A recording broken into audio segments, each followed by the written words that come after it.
नमस्ते साथीहरू, स्वागत छ स्नुकर चङ्की युट्युब च्यानलमा।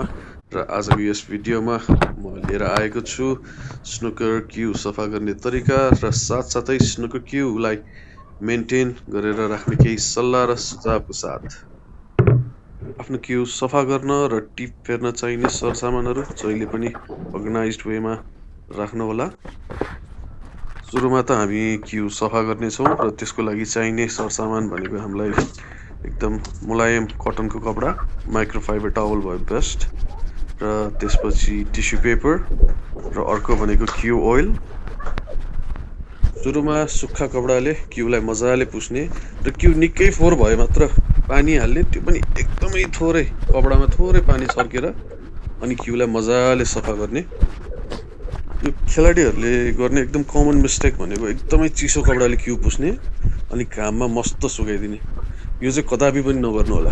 यसले भनेको तपाईँको क्यूको लाइफ स्प्यान घटाउने काम मात्र गर्छ।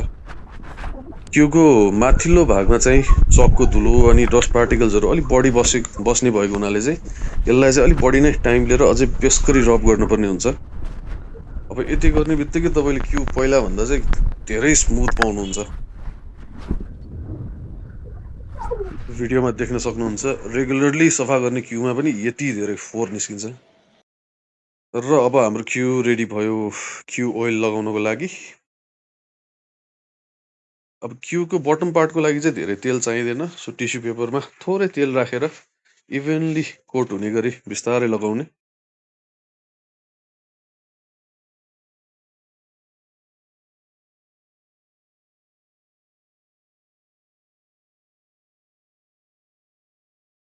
अब क्यूको माथिल्लो पार्ट चाहिँ अलिकति पातलो हुन्छ अनि क्र्याक हुने चान्सेस भनेको पनि क्यू यहीँबाट हुन्छ। सो यो पार्टको लागि चाहिँ अलिकति बेसी अघिभन्दा तेल टिस्यु पेपरमा राख्ने र फेरि इभनली सबै पार्टमा लाग्ने गरी बिस्तारै ट्विस्टिङ मोसनमा तल माथि गर्दै लगाउने। अब यति गरिसकेपछि क्यूलाई एउटा फ्ल्याट सर्फेसमा अर्को सेतो कपडाले छोपेर रातभरि क्यूले ओइल सोसोस् भनेर छोडिदिने।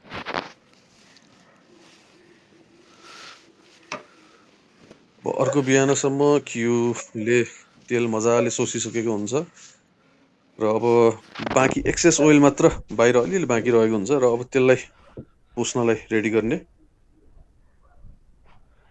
फेरि नयाँ सफा कपडाले त्यसलाई मजाले बफ गरेर पलिसिङ लुक ल्याउनको लागि चाहिँ अलिक मजाले रब गर्नुपर्ने हुन्छ। अब यो क्यू ओइल लगाउनु भनेको चाहिँ तपाईँको क्यू टल्काउनु मात्र होइन कि क्यूलाई बलियो बनाउनु पनि हो। कुनै पनि काठ होस्, अब त्यो काठको मोइस्चर सुक्दै गएपछि त्यो काठ क्र्याक हुने चान्सेस अभियसली हाई नै हुन्छ। त्यही क्र्याक नहोस् भनेर पनि यो तेल लगाइन्छ। अब मसँग त क्यू ओइल छैन, के लगाउने त भनेर सोचिरहनु भएको छ भने तपाईँको कोही पेन्टर साथीहरू हुनुहुन्छ भने उहाँलाई त्यो ओइल पेन्टिङ गर्ने लिन्सिड ओइल जुन हुन्छ त्यो मागेर हजुरहरूले त्यो पनि युज गर्न सक्नुहुन्छ। अब भिडियोको दोस्रो पार्टमा हामी हेर्नेछौँ स्नुकर टिप कसरी राख्ने भनेर। हामीलाई चाहिने कुराहरू अभियसली स्नुकर टेप, एउटा राम्रो ग्लु, त्यसपछि टेप, एउटा सार्प ब्लेड र स्यान्डिङ पेपर। अब एउटा नर्मल स्यान्ड पेपर लिएर स्नुकर टिपको तल्लो भागलाई मजाले घोट्ने। टिप घोट्दाखेरि याद गर्नुपर्ने भनेको चाहिँ तपाईँले धेरै प्रेसर लगाएर त्यसलाई घोट्नु पर्दैन, नर्मल जेन्टली प्रेस गरेर सबैतिर इक्वली फ्ल्याट हुने गरी घोट्ने।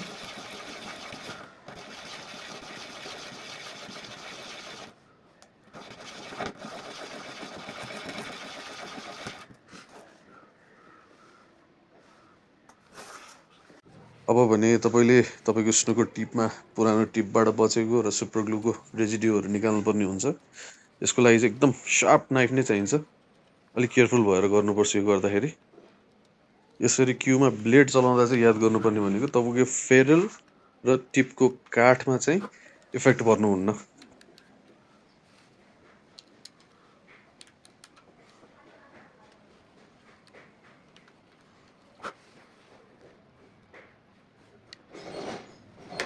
अब माथिल्लो भागबाट सबै बचेको कुराहरू निकालिसक्नु भएपछि अब फेरललाई टेपले मजाले कभर गरिदिने।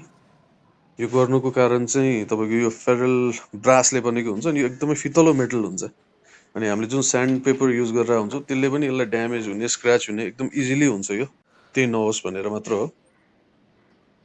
अब ठिक्क तपाईँले धेरै पनि होइन थोरै पनि होइन अब ग्लु राख्ने ग्लु चाहिँ सकेसम्म एकदम राम्रो क्वालिटीको अलिकति स्लो सेट हुने ग्लु भयो भने चाहिँ तपाईँलाई टिप मिलाउने मजाले टाइम पाउनुहुन्छ र टिप पनि क्युमा मजाले होल्ड गरेर बस्छ हेर्न सक्नुहुन्छ मैले रस नगरिकन त्यो स्लो सेटिङ ग्लु भएको भएर चाहिँ आरामले आफूलाई चाहिदो तरिकाले टिपलाई मिलाएर राख्न सक्छु अब मैले टिप राख्दा चाहिँ जस्तै मेरो 9.2 mm को टिप साइज हो भने मैले युजुअली 9.5 या 10 mm को टिप राख्छु र पछि त्यसलाई काटेर मजाले आफ्नो तरिकाले सेप मिलाउँछु त्यो ठुलो राख्नुको कारण चाहिँ के भन्दाखेरि मसँग मार्जिन अफ एरर चाहिँ अलि हाई हुन्छ टिप यताउता गरेर बाङ्गो काटिएछ भने मैले घोटेर मिलाउन सक्छु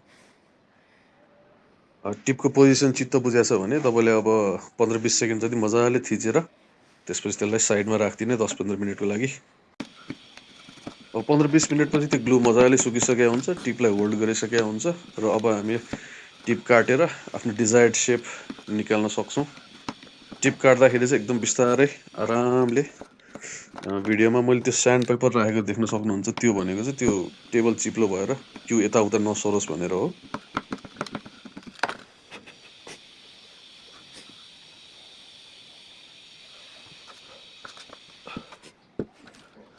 र मैले अहिले यो राखेको टिप चाहिँ अलिकति हार्ड भएको हुनाले चाहिँ काट्न अलिकति गाह्रो भइरहेको थियो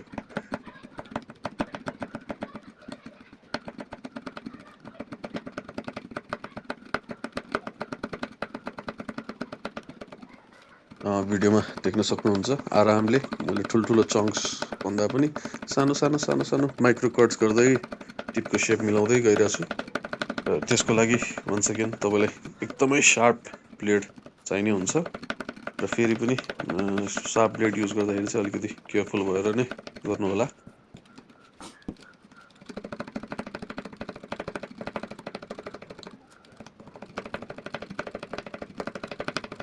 तपाईँको टिपको डिजायर्ड सेप आइसकेपछि चाहिँ अब त्यसलाई मैले स्यान्डिङ गरेर फाइनल टचेसहरू दिन्छु फर्स्टमा चाहिँ always take out a small एउटा सानो रेक्ट्याङ्गुलर सेपको स्यान्ड पेपर काट्छु र त्यसले टिपलाई मजाले समातेर त्यसको एजेसहरू चाहिँ फाइन गराउँछु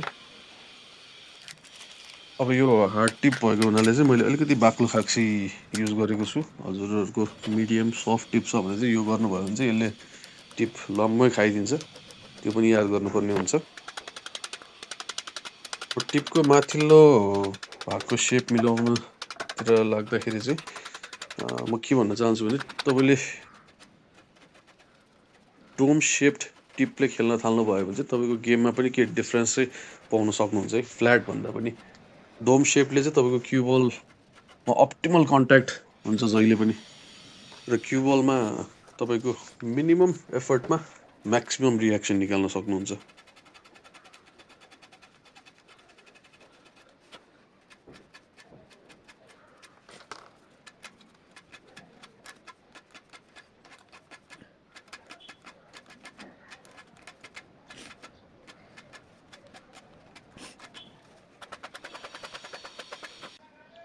भिडियोमा हेर्न सक्नुहुन्छ मैले मलाई डिजायर्ड सेप जस्तो छ त्यो टिपमा आइसकेको छ र अब त्यति भएपछि म टेप निकाल्छु टेप निकालिसकेपछि तपाईँको यो पलिस गर्ने खाक्सी एकदमै फाइन खाक्सी लिएर तपाईँको फाइनल टचेसहरू दिन्छु र ब्रासलाई पनि मजाले बफ गरिदिन्छु त्यो भएपछि तपाईँको क्लिन फिनिस आउँछ